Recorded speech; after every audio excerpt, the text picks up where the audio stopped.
E3 is getting close, and this Japanese schedule has some Nintendo Direct information. Blocked content.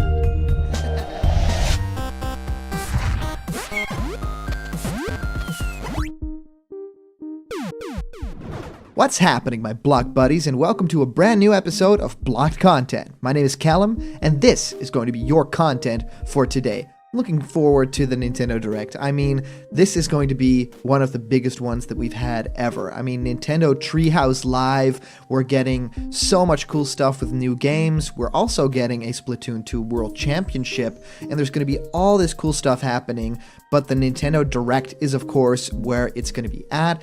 A lot of you guys have already theorized about this, what games will show up, what kind of vibe it will generally have. You know, will even Reggie show up, even though he has retired? You know, is there something like, sort of like a show of appreciation from Nintendo's part to Reggie, or is he going to take his last goodbye to the company within that Direct? I don't know. I don't think so. But there is some new information that headed this way. It's a Japanese picture, sort of like an announcement picture of the different times and the different parts of the Direct and of the basic Nintendo E3 presentation lineup.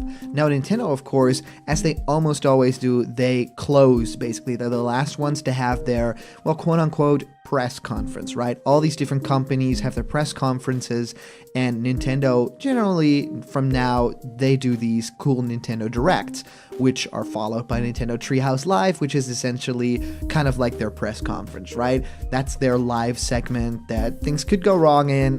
Mostly they don't.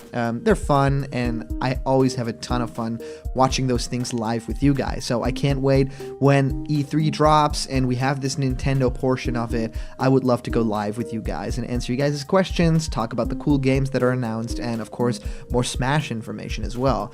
But with this new information, with this Japanese sheet, it also comes with a bunch of questions, right? There's a lot of things that pop up here that make me think this is ripe for some sort of announcement, and now we actually kind of know closer to what kind of length the entire Nintendo E3 Direct will be. And for those of you guys who like giveaways, we are still giving away Piranha Plant plushies. Remember to like this video and subscribe to Blocked Content down below to enter for the giveaway at 50k. It's so much fun. I mean, these guys are the cutest. They have this little Piranha Plant warp pipe, and I'm having trouble letting these go, but we're giving them away. So like, comment, and subscribe. Thank you guys so much. Let's get into the information over here.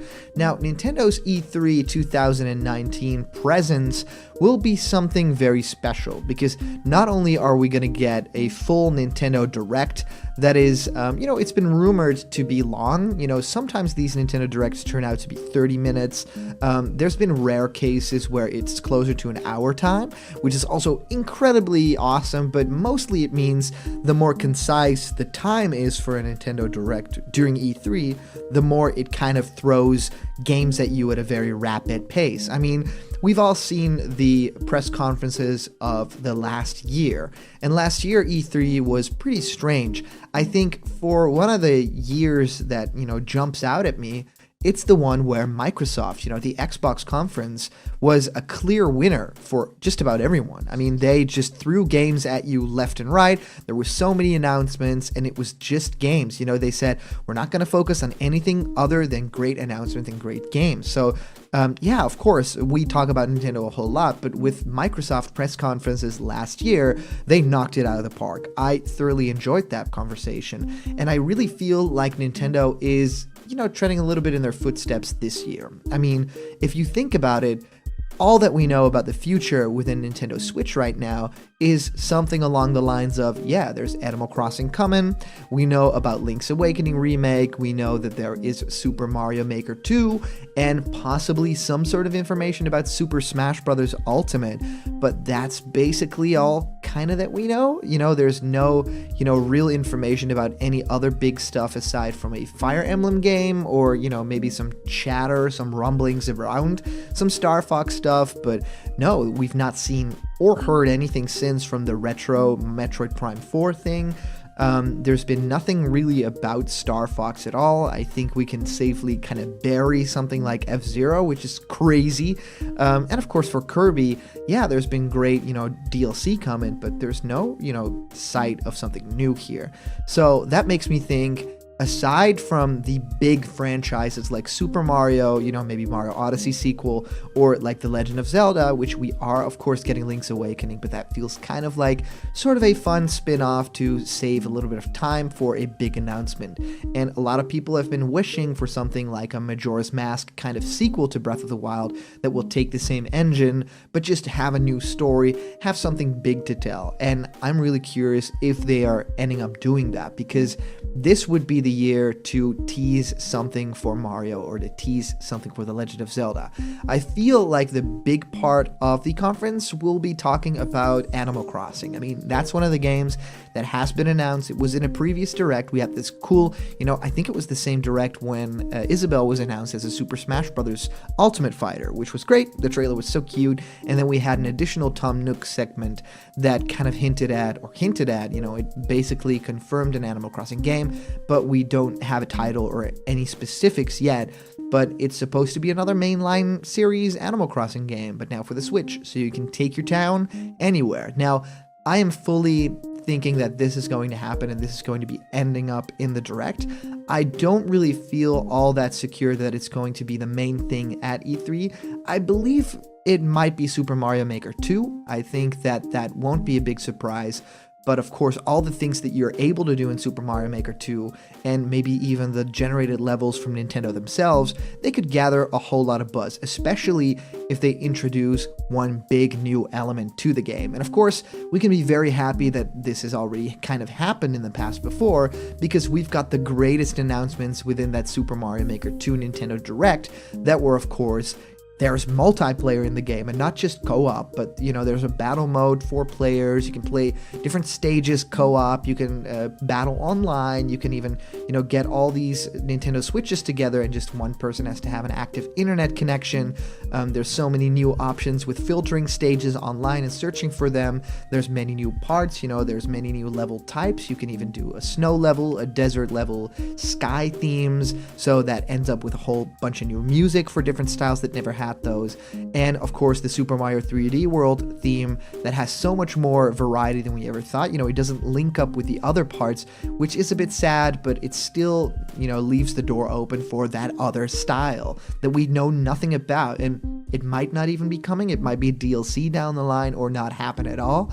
But I think me and a whole lot of other guys online are definitely thinking that empty space with a new style might actually happen here within this Nintendo Direct. And not only that, I mean, we're getting a Nintendo Direct, but we're also getting some more information. I mean, Super Mario Maker 2 Invitational 2019. That is actually happening within this E3 window, and that won't just be Nintendo created courses and all this awesome stuff when pro players are playing Super Mario Maker 2, but I'm sure that there is some announcement within this, whether it be at the start of the thing or at the end. I mean, at the start would make the most sense, right? You'd open with a trailer that maybe announces a new game style or something big that they end up using within the Invitational. Or at the end to kind of bookend the segment and say, this is where we ended, but we want to leave you with something cool. Here's, either another playable character, or it's something along the lines of modes, or it's, you haven't seen about the costumes of Super Mario Bros. 1 style, but you can actually still use the amiibo costumes. I don't know what they're planning to do, but I think that it's a safe bet to say, yeah, they might be saving up something for that Super Mario Maker 2 segment. Now, as far as the Nintendo Direct goes, the E3 Direct, it's been rumored that this will be 1 hour, which is a very long Nintendo Direct. This is not the case. This has actually been translated since, and it's more along the lines of 40 minutes. Now, 40 minutes is something that Nintendo has been doing for the past. A couple of other Nintendo Directs within E3 were also 40 minutes and had had some great announcements, also some lulls within there. So there were also some moments that were really, kind of quiet, zoomed in a bit more on games that they didn't have to zoom in all that much, and it got a little bit stale and a little bit boring at times. So there could definitely be a bit of a, yawn moment within that Nintendo Direct, just because 40 minutes to fill that with just great stuff. I mean, Microsoft was able to do it last year. There have been, some instances that Nintendo has done similar. I'm thinking of the year where they announced Mario Kart 8 and Super Mario 3D World and Super Smash Bros. For Wii U and 3DS. I think that was one of the culminations of Nintendo Directs ever, and I still have very fond memories of actually, I think I was at school at that time when that Nintendo Direct went up, and I just watched it there, and it was incredible to see all these crazy announcements about these big games being in one Nintendo Direct. I don't know if this year is going to be the same case, but Nintendo definitely has something to prove this E3, right? I mean, we need to go forward knowing that our Nintendo Online, is in the right place, that we paid money for this service, and that we're now getting some great online games to play. So not only Super Mario Maker 2, and continue to play Super Smash Bros., which, of course, also has this World Championship 3 versus 3 going. And it's weird to think about this, but maybe we are getting a character announcement there at the start or at the end. I mean, that's just... all the eyes will be on Super Smash Bros. Ultimate, and it would make sense to have something more there than just, hey, we're playing the game. This is, of course, Joker, and this is, Piranha Plant, stuff like that. But also, yeah, this is the future of Super Smash Bros. I don't know, Nintendo has a lot to prove. There is Super Mario Maker 2 Invitational, there's a Splatoon 2 World Championship 2019, there's the Smash Bros. Ultimate World Championship, then there is the big Nintendo Direct, which is now rumored to be 40 minutes in length, which is crazy cool. I mean, just think about a Nintendo Direct, but then the culmination of which, because the E3 ones are always the biggest ones, and then we are getting Nintendo Treehouse Live segments from after that Nintendo Direct, and that will last days. I mean, from the 12th until the 4th. I mean, that's just incredible that Nintendo is still putting out live quality content with, of course, the nice Nintendo Treehouse staff, which I've enjoyed for the longest time. I was very fortunate to also work at Nintendo for a little while and had so much fun within these, big segments, talking about the newest games, and of course, getting new players familiar with these games. So I can't wait to see what's on the horizon, because, I'll always stay a big fan from the distance, even though, I was at the center of it at one point. It makes so much sense to still continue to be a fan, because it never leaves your heart. So I'm really curious what you guys think of this. I want you guys to comment down below what you think of the news that Nintendo's E3 presentation will probably be about 40 minutes, and that it will include all these crazy things. What do you think will be absolutely the games to look out for within this Nintendo Direct? And today's comment question is, how will you watch the Direct? Will you maybe take a day off? Will you stay home from school? Will you get a whole lot of pizza, sit down with some friends? Will you be streaming it live like we are doing within Blocked Content? We, of course, do a live stream of this entire Nintendo Direct, so join us live and let's have some fun together. So comment down below, how will you watch the Nintendo Direct? And maybe your answer will be featured in the show. And, of course, our previous comment question comes from the awesome user Tyler Hale, talking about some Super Smash Bros. Ultimate stuff that was leaked a few days ago, saying, Countess is the code name for the new character in Persona 5R. It's Morgana's human form. Sorry for the spoilers. Edelgard seems believable. It's a great inclusion. Anyways, Morgana is the cat on Joker's taunts, to give you some idea of who Countess is in P5R. She has a red ponytail and is voiced by Morgana's VA. She said she was excited very much to record new lines. Anywho, keep the change, you filthy animal. Edit. Whoa, didn't expect attention for this. Thanks for the spotlight. Well, Tyler Hale, I wonder if you're family with Tony Hale. Say hi. Anyway, that actor is awesome. So, it seems very likely that Persona 5R is getting some love within Super Smash Bros. Ultimate, because, of course, that big connection to Sakurai. So, Morgana the cat is in Joker's Taunt. That's so cute. So let's hope for some more love within the cute, Persona universe.